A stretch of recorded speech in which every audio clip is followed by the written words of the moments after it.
Pela primeira vez na história, os juros do cartão de crédito foram reduzidos para um dígito. Isso segundo a ANEFAC, que é a Associação Nacional de Executivos em Finanças, Administração e Contabilidade. Sobre isso eu converso agora com o economista Pedro Paulo Silveira. Tudo bem, Pedro? Tudo bem, você, Luciano?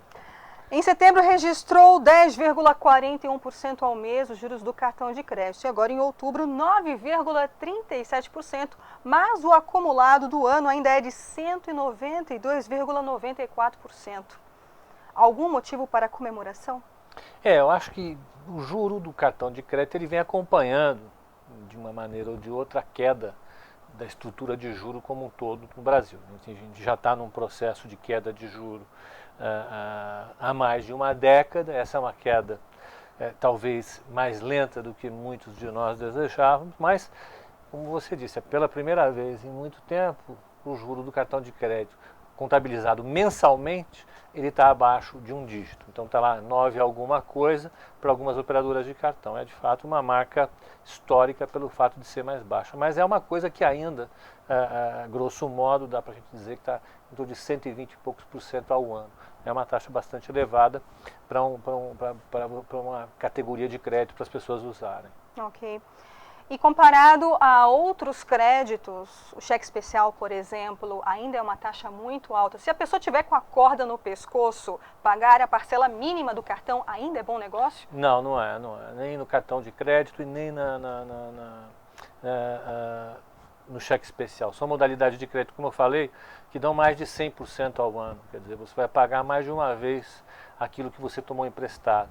O ideal é procurar outras linhas de crédito que os bancos hoje são capazes de oferecer, que são mais baixas, dá para você acumular melhor. Então o ideal no cartão, por exemplo, é usar aquelas modalidades em que não há juros, você paga em várias vezes sem juros. Essa seria uma vantagem. Agora, utilizar essas linhas é só numa situação de emergência e para liquidar rapidamente, senão você vai pagar muito juros. E se a gente for comparar essa taxa de juros do cartão de crédito com o que é praticado em outros países? São as taxas de juros mais caras. No mundo? Sempre, em qualquer país.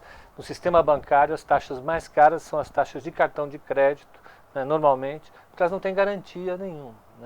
A garantia é a própria história de crédito das pessoas.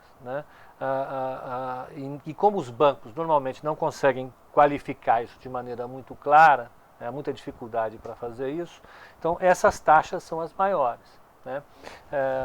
Via de regra, elas têm um prêmio muito elevado sobre as outras categorias de crédito, como por exemplo as hipotecas que são sobre imóveis. Os imóveis têm a garantia do próprio imóvel, então é uma taxa de juros das mais baixas que tem. A categoria cartão de crédito é a mais alta e ainda vai ser por toda a história do sistema financeiro. Diante do cenário que é previsto para 2013, esses juros tendem a continuar assim, em um dígito?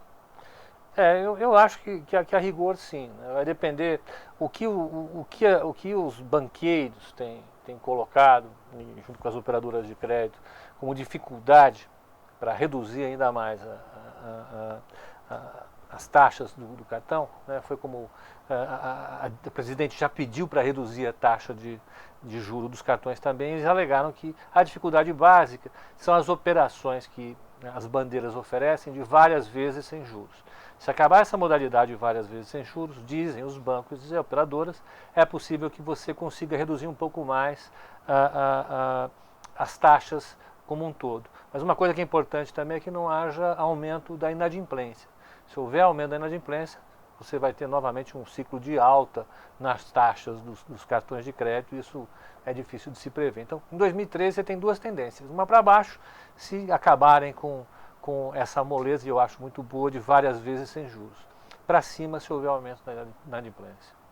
Pedro Paulo Silveira, muito obrigada pela sua participação aqui no site La Presse. Eu que agradeço o convite. Da BMF Bovespa São Paulo, Brasil, Luciene Miranda.